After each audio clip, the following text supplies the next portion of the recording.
was the massive Russian giant, the AN-225. Weighing in at 215,000 kilos and propelled by 6 D-18T Lazarev turbofans, this is by far the heaviest and most powerful aircraft ever built.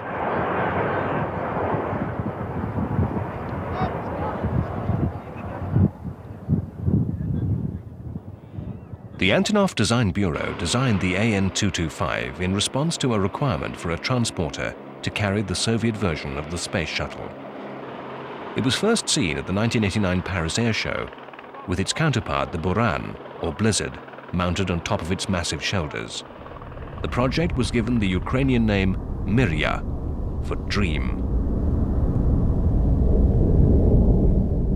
After the Paris Air Show, the AN-225 made a series of goodwill visits intended to increase international awareness and Soviet prestige. One of the first flights was to Air Show Canada, held in Abbotsford, British Columbia.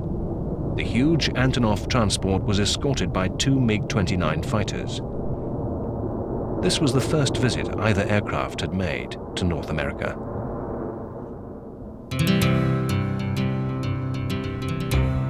The evolution of the AN-225 was remarkable. It first flew just 6 years after the prototype of its predecessor, the AN-124.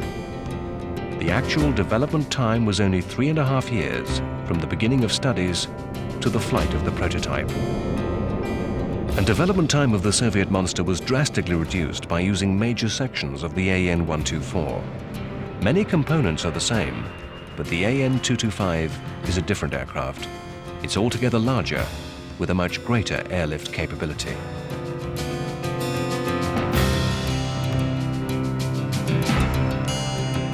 Anyone who witnesses Antonov's dream in flight will realize that the Mriya is truly the king of the transports. Of a proposed 20-plane propaganda squadron, it was the largest aircraft in the world.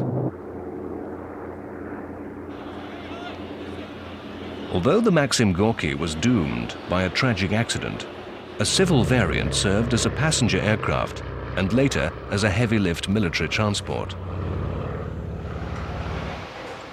Tupolev was given the task of developing aircraft to this end. He turned his attention to designing an airplane that could be used as a bomber or a transport. The result was the TB-3. Its main purpose was to carry airborne soldiers. This versatile aircraft is considered to be one of the greatest achievements in aviation history. Unlike earlier giants, the TB-3 filled a real need. It allowed the Red Army to carry out massive parachute exercises, displaying a new flexibility in airborne warfare. It also highlighted the nation's capability to produce